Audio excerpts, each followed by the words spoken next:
그래도 가장 준비가 잘 돼 있는 나라, 가장 오래 버틸 수 있는 나라는 아마도 대한민국일 겁니다.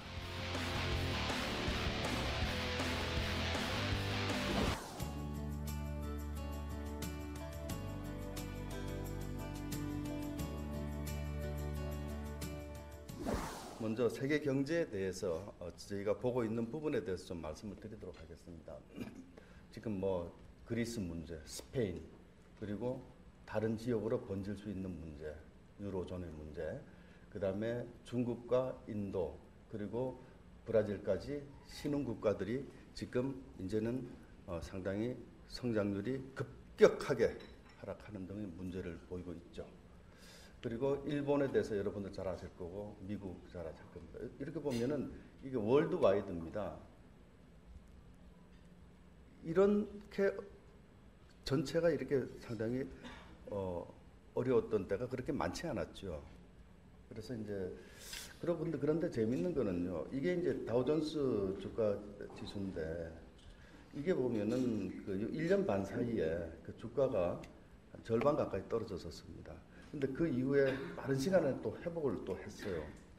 근데 대공황 때는 1929년부터 1932년까지 3년 사이에 주가가 89% 떨어졌습니다. 이 가운데 6번의 큰 랠리가 있었죠. 그래서 베어마켓 랠리가 있었죠. 최고 70%에 달하는 상승을 기록하고 했었죠.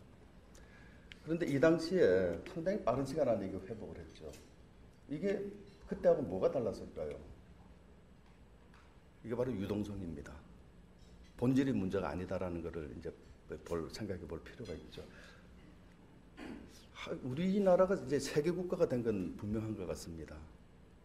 정책 당국을 비롯해서 금융회사, 기업, 그리고 심지어 가게에 있는 개인들까지 이 사태에 대해서 전부 주목을 하고 있죠. 이제 세계 국가가 된 것 같습니다. 자, 제가 그러면 그동안 세계에서 일어나는 문제를 간략하게 좀 요약을 해드릴게요. 이 부분에 대해서 이해가 깊으신 분들도 있고 또 그렇지 않으신 분들도 있으실 겁니다.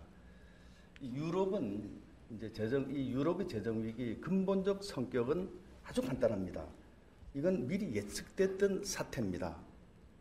1992년에 마스트리히트 조약을 맺을 때부터 이 문제가 언젠가는 일어난다라고 늘 얘기를 했죠. 그게 바로 이겁니다. 매크로 정책은 이 세 가지 외에는 없습니다. 이 매크로 통화 정책, 환율 정책, 재정 정책을 가지고 정부는 전체 경제 활동 수준을 조절을 합니다. 그런데 EU 체제는 어떻습니까? 통화와 환율 이 부분은 묶여 있습니다. 정책을 못 하죠. 단일 통화니까 정책을 못 하게 원천적으로 묶여 있고 그래서 만약에 어떤 그 회원국이 경제 활동 수준에서 문제가 되고 그 다음에 경상수지 부분에서도 문제가 되고 해서 경상수지 적자가 누적되고 또 실업이 높아지고 경제가 침체되고 어떤 경우의 일이 일어나더라도 할 수 있는 것은 딱 재정정책 하나뿐이 없습니다. 그런데 그동안 이 유로 국가들이 잘 아시는 대로 이 통화 환율 정책 대신에 남유럽 국가들이 재정 정책에만 의존을 해서 결과적으로 국가 부채가 누적이 됐죠. 그래서 그 아일랜드, 포르투갈, 그리스 등이 이제 문제가 된 겁니다. 그런데 잘 아시는 대로 제가 말씀드린 이런 나라들은 주변 국가입니다. 그런데 문제는요. 지금 문제의 핵심은 이런 유럽 재정 위기가 이제 주변 국가에서 이제는 중심 국가로 전이되고 있고 그리고 유럽 지역에서 이제 신흥 국가까지 확산이 되고 있고 재정 위기가 이제는 금융 위기 그리고 실물의 위기까지도 확산될 그런 우려를 보이고 있다는 점에 우리는 주목해야 될 것 같습니다. 자, 그러면 이제 그리스 사태에 대해서 잠깐 얘기를 해보죠. 그리스는 우선 유로화가 출범한 후에 가장 거기서 취약한 국가 중에 하나였습니다. 그러니까 결과적으로는 수출을 못하고 수입밖에 못했죠. 경상수지 적자가 확대되고 그 다음에 특히 서프라임 모기지 사태 이후에 경기 침체가 지속이 되면서 재정 지출은 확대되는데 수입은 줄어들었죠. 결과적으로 재정 건전성이 급격하게 악화되게 됩니다. 특히 그리스 같은 경우는 지하 경제가 GDP 25%에 달할 정도로 불투명한 경제 운용 시스템을 가지고 있죠. 그래서 이제 결국은 이제 이게 그리스가 이제 구제금융까지 이제 가게 이제 됩니다. 그래 구제금융을 가게 되는데 이 구제금융의 내용이 이 재정 지출을 급격하게 줄이는 겁니다. 이 재정 지출을 줄이는 내용을 보면은 자 그리스에서 지금 뭐 여러 가지 데모가 일어나고 하는 상황이 부분적으로 이해를 할 수가 있는 부분이 이런 겁니다. 전 직종에서 최저임금을 20% 이상 삭감을 했고, 그 다음에 공공부문에서 인력을 15만 명을 감축을 했습니다. 그리고 그 공무원 연금을 20-30% 전부 다 삭감을 했죠. 이런 이제 긴축 조치들을 하지 않으면은 GDP 7%까지 재정 지출 마이너스 폭을 맞출 수가 없습니다. 이렇게 하다 보니까 문제가 생기는 거죠. 그런데 자, 이런 이제 레스큐 패키지를 그리스에 작동을 시켰는데 효과가 그럼 과연 있을 거냐 하는 이런 부분에서 지금 문제가 계속되고 있는 겁니다. 그래서 구제금융을 지원했음에도 불구하고 지금 경기 침체는 지금 장기화되고 있습니다. 뭐 당연하죠. 왜 그런가 하면 초긴축 정책이니까 거기서 세금은 안 들어올 게 더 안 들어오고 성장률은 더 떨어지고 또 세금은 안 들어오고 이런 악순환을 밟고 있는 겁니다. 자, 그럼 앞으로는 어떻게 될까요? 이 문제가 모든 게 풀렸는지 한번 보죠. 자, 만약에 자, 그리스가 앞으로 긴축을 잘 이행하고 또 혹은 뭐 이 긴축 완화를 또 좀 완화를 했다고 쳐요. 합의가 돼서 그래서 유로 지역에 계속 잘 잔류를 하고 앞으로 성장 회복과 부채를 줄여 나갈 수 있는 국가 부채를 줄일 수 있는 이런 선순환의 과정이 있을 확률이 있죠. 이런 확률이 있죠. 그러나 그럼에도 불구하고 성장이 계속 정체가 되고 결국 부채는 증가하는 이런 시나리오로 갈 가능성도 상당히 있습니다. 또 다른 한면에서는 자, 이 그리스의 경제 상황이 악화되게 되면은 결국은 이게 여러 경로를 통해서 확산을 막아 나오는 가운데 질서 있는 엑싯이 유로존에서 엑싯이 일어날 수가 있을 거고 잘못하면은 전염이 확산되게 되면은 이 무질서한 급작스러운 이 유로존에서의 탈퇴가 일어날 수 있을 겁니다. 어떤 경우에도 그리스는 대단히 큰 치명적인 영향을 받을 수 있고, 그다음 유로 지역에서도 경기 측면과 금융 부분에서 많은 타격을 받을 것이 불가피해 보입니다. 그런데 이게 지금 문제는요, 이 그리스부터 지금 스페인으로 지금 문제가 되고 있지 않습니까? 여기에 우리가 주목을 해야 될 것 같습니다. 원래 그리스 사태가 일어나서 이 유럽 사태는 지금 서프라임 모기지 사태와 길게는 연결되어 있습니다. 그런데 그 이후에 그리스 등 이렇게 남유럽 국가들이 어려움을 봉착했을 때 그 문제의 본질은 어디 있었냐 그러면 아까도 제가 잠깐 말씀드렸지만은 이 문제는 솔번시 문제입니다. 이 건전성에 관련된 문제였습니다, 원래. 그런데 그 문제를 치유하는데 어떻게 판단을 했냐 그러면 이거는 솔번시 문제로 접근을 하지 않고 리퀴디티 문제로 접근해서 그냥 유동성을 공급을 했습니다. 이 과정에서 두 가지 실책이 벌어지죠. 하나는 속도에서 실패했습니다. 사태의 확산을 막기 위해서는 빠른 시간 안에 의사결정을 해야 되고 또 정확한 진단과 처방을 해야 되는데 양쪽에서 다 실패한 것 같습니다. 우선 여러 나라의 이해관계가 유로존에서 다르기 때문에 빠른 결정이 일어나지 않았죠. 서프라임 모기지 사태 때는 달랐죠. 빠른 시간 안에 결정이 일어났는데 이때는 빠른 시간 안에 결정을 못했습니다.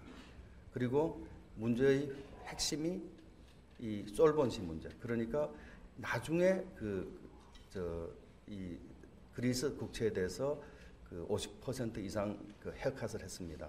그 전에는 전부 유동성 문제로만 대응을 했죠. 그러다 보니까 문제는 해결되지 않고 지연됐습니다. 그 지연되면서 이게 전염이 온 게 바로 이 스페인 위기입니다.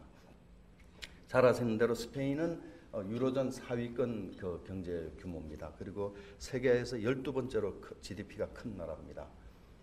그리고 스페인은 기본적으로 그리스하고는 비교가 안 되는 경제 규모입니다. 거의 다 5배의 경제 규모를 가지고 있고 유로존으로부터 익스포저도 5배로 훨씬 넘습니다. 그런데 이 스페인의 경우에는요, 여기는 가계부채에서 이제 문제가 폭발한 나라입니다. 2007년부터 그 10년 동안 가계부채가 5배가 증가를 하고 주택가격이 3배가 상승을 했습니다. 서프라임 모기지 사태 이후에 3년간 주택가격이 22% 떨어지면서 부동산 거품이 붕괴하고 금융권 부실이 이제 폭증하면서 이제 국가 부채 문제가 이제 제기가 됐습니다. 그래서 여기는 신뢰의 위기가 생기는 경우입니다. 그리스에서 빠른 시간 안에 문제가 해결되지 않았기 때문에 투자자들의 신뢰의 문제가 생긴 국가가 바로 스페인입니다. 그래서 이 스페인은 은행권 부실이 지금 심각합니다. 아까 말씀드린 대로 부동산 거품 붕괴가 이 스페인 경제에서는 치명적인 영향을 보여주고 있죠. 이런 부분에 대해서 저희가 가장 우리도 타산지석으로 삼아야 될 부분 중 하나입니다. 여러분들 잘 아시는 대로 스페인은 유로 국가 중에서도 재정이 건실하기로 아주 이름이 난 나라입니다. 불과 5년 사이에 GDP 대비 국가 채무 비율이 35%에서 2배 이상으로 올라간 나라죠. 그래서 스페인은 이제는 구제금융을 신청을 해서 1천억 유로를 지금 지원을 하는 방향을 지금 논의를 하고 있죠. 그런데 일부 분석가들은 3천억 유로는 필요하다. 그래서 아직은 이 레스큐 패키지가 불확실하다. 그래서 레스큐 패키지를 잘 짤 수 있느냐에 대한 의문도 있고, 그다음에 그렇게 하더라도 과연 스페인이 국가 채무가 더 늘어나기 때문에 그걸 감내해 나갈 수 있겠느냐, 더구나 투자자로부터의 신뢰를 확보해 나갈 수 있겠느냐 하는 데 대해서 문제를 제기하는 부분들이 있죠. 그리스 케이스는 구제금융 규모가 GDP 대비 114%입니다. 지금 스페인의 경우에는요, GDP 대비 이제 9.1% 이번에 구제금융 결정 1,000억 유로 뭐 그 정도 되는데 이것이 턱없이 부족할 거다 하는 일부 이제 분석이 있는 겁니다. 자, 그럼 이탈리아에 대해서 이제 지금 그런 걱정들을 하고 있는 부분에 대해서 간략하게만 말씀드리겠습니다. 잘 아시는 대로 이탈리아는 유로권의 3위 국가입니다. 그리고 그리스의 8배에 해당하는 GDP를 갖고 있는 대형 국가죠. 그런데 문제는요, 여기도 정부 부채가 GDP 대비 122%고 오랫동안 경기가 침체되어 있고 금년에는 마이너스 성장을 하게 될 겁니다.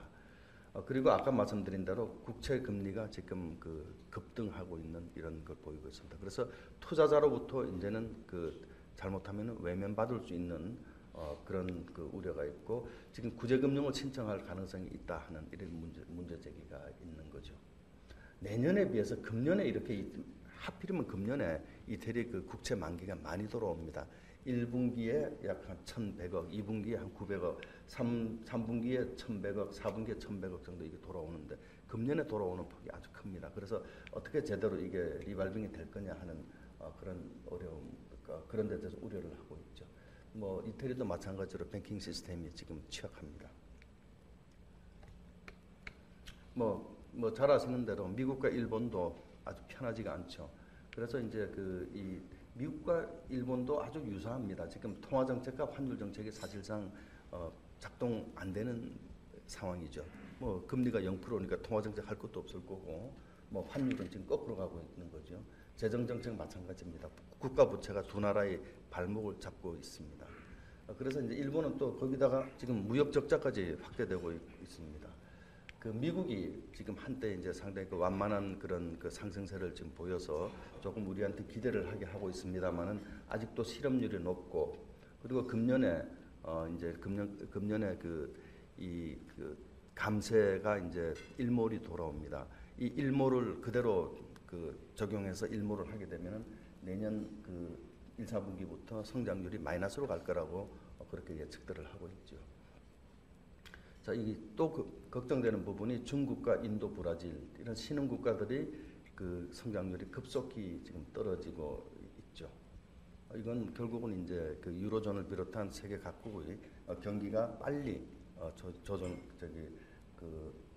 상승하고 있지 않기 때문에 이 신흥 국가들이 그런 같은 어려움을 겪고 있는 것 같습니다. 중국도 마찬가지입니다. 중국이 지난번 전인대에서 두 가지를 의결을 했습니다. 첫째가 성장률 를 낮췄죠. 두 번째가 구조조정을 선언을 했습니다. 이것은 그 세계 경제의 흐름을 어떻게 보고 있는지에 대한 단적인 그런 그 사람들의 판단의 편린이라고 저는 생각을 하고 있습니다. 자, 이런 상황에서 자, 이것이 그냥 경제적인, 제가 한때 뭐 대공황이라 그러니까 뭐 신문에 보니까 대공황 글자만 딱 나오대요. 제가 지금 말씀드린 거는 이게 상당히 어려울 수 있다는 거죠. 어려울 수 있는 건 제가 그래서 이번에 그 서프라임 모기지 사태부터 이게 유럽 재정 위기, 또 이제 재정 위기가 스페인까지 확산이 되고 이런 상황이 이어지면은 아마도 경제적인 충격 면에서 볼 때는 대공황 이후에 가장 큰 영향으로 나중에 역사적으로 기록될 수 있다.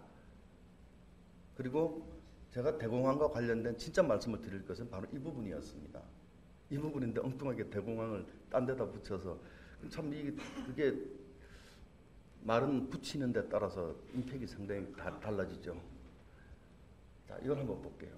말 안 해도 여러분들 정도면은 무슨 일이 일어나고 있는지 또 무슨 일이 일어날 수 있는지에 대해서는 아실 거 아닙니까? 자, 그런데 저희 관심은 오히려 이쪽에 있습니다. 저는 이번에 이런 일련의 사태를 계기로 해서 앞으로 자본주의 역사에서 큰 변화가 일어날 거라고 생각을 하는 겁니다.